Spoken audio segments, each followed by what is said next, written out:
Hello every one. അപ്പോൾ Christmas എക്സാമിൻ്റെ date ഒക്കെ അനൗൺസ് ചെയ്തു അല്ലേ? ഡിസംബർ 15 മുതലാണ് എക്സാം സ്റ്റാർട്ട് ചെയ്യാനായിട്ട് പോകുന്നത്. അപ്പം ഇനി നമുക്ക് വളരെ കുറച്ച് ദിവസങ്ങൾ മാത്രമേ ഉള്ളൂ. അപ്പോൾ പല കുട്ടികൾക്കും ഒരു കൺഫ്യൂഷൻ ഉണ്ടായിരിക്കും, ക്രിസ്മസ് എക്സാമിന് പഠിക്കണോ അതോ പബ്ലിക് എക്സാമിന് പഠിച്ചാൽ മതിയോ എന്നുള്ളത്. പക്ഷേ ക്രിസ്മസ് എക്സാമിന് പഠിക്കണം എന്നേ മിസ് പറയുള്ളൂ. കാരണം എന്താണെന്ന് വെച്ച് കഴിഞ്ഞാൽ ക്രിസ്മസ് എക്സാമിന് നിങ്ങൾ കറക്റ്റായിട്ട് പഠിച്ചു പോവുകയാണെങ്കിൽ നിങ്ങൾക്ക് ഒരുപാട് ബെനിഫിറ്റ്സ് കിട്ടുന്നുണ്ടായിരിക്കും. അതെന്തൊക്കെയാണെന്നുള്ള കാര്യം നമുക്ക് നോക്കാം. ക്രിസ്മസ് എക്സാമിന് നിങ്ങളുടെ സിലബസിൻ്റെ ഏകദേശം 85% to 90% പോർഷൻസ് പഠിക്കാനുണ്ടാവും അല്ലേ?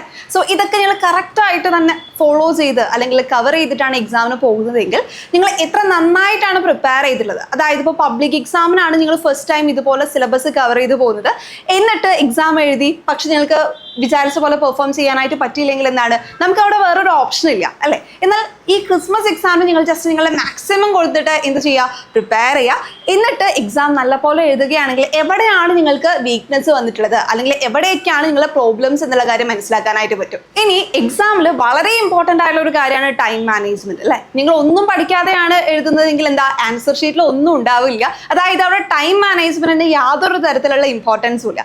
പക്ഷെ നിങ്ങൾ കംപ്ലീറ്റ് കാര്യങ്ങളും പഠിച്ചിട്ടാണ് എക്സാം എഴുതുന്നതെങ്കിൽ നിങ്ങൾക്ക് കറക്റ്റ് ആയിട്ട് നിങ്ങൾ എങ്ങനെയാണ് ടൈം യൂട്ടിലൈസ് ചെയ്യുന്നത് എന്നുള്ള കാര്യം മനസ്സിലാക്കാനായിട്ട് പറ്റും. കഴിഞ്ഞ വർഷത്തെ പബ്ലിക് എക്സാമിന്റെ ക്വസ്റ്റ്യൻ പേപ്പേഴ്സ് നമ്മൾ നോക്കുന്ന സമയത്ത് ക്വസ്റ്റ്യൻ പേപ്പർ പാറ്റേണിൽ നല്ല വ്യത്യാസം വന്നിട്ടുണ്ട്. അപ്പം അതുപോലെ തന്നെയായിരിക്കും ഈ എക്സാമും എന്നുള്ള കാര്യം നമുക്ക് മനസ്സിലാക്കാം. അതായത് ക്വസ്റ്റ്യൻ പേപ്പർ പാറ്റേൺ മനസ്സിലാക്കി ഇനി നിങ്ങളുടെ പബ്ലിക് എക്സാമിന് എങ്ങനെ പ്രിപ്പയർ ചെയ്യണം എന്നുള്ള കാര്യം നിങ്ങൾക്ക് മനസ്സിലാക്കാനായിട്ട് പറ്റും. അപ്പോൾ ക്വസ്റ്റ്യൻ പേപ്പർ പാറ്റേൺ മനസ്സിലാക്കാം. അതുപോലെ തന്നെ ടൈം മാനേജ്മെന്റ് എന്നതിന് പുറമെ 90% പോർഷൻസ് നിങ്ങളുടെ ഡിസംബർ ആകുമ്പോഴേക്കും കഴിയുന്നുണ്ടായിരിക്കും അല്ലേ?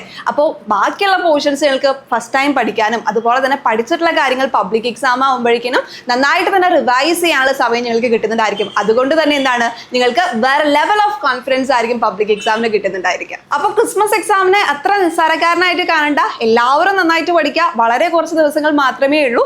ഇനി നിങ്ങൾക്ക് എങ്ങനെയാണ് പഠിക്കേണ്ടത് അല്ലെങ്കിൽ എന്തൊക്കെയാണ് ഇമ്പോർട്ടൻറ്റ് ടോപ്പിക്സ് എന്നുള്ള കാര്യങ്ങളെ കുറിച്ചൊക്കെ നമ്മുടെ ചാനലിൽ വീഡിയോസ് ഒക്കെ വരുന്നുണ്ട്. സോ ചാനലിൽ അപ്ഡേറ്റഡ് ആയിട്ടിരിക്കുക. അപ്പം എല്ലാവരും ക്രിസ്മസ് എക്സാമിന് അടിപൊളിയായിട്ട് പഠിക്കുക. All the very best.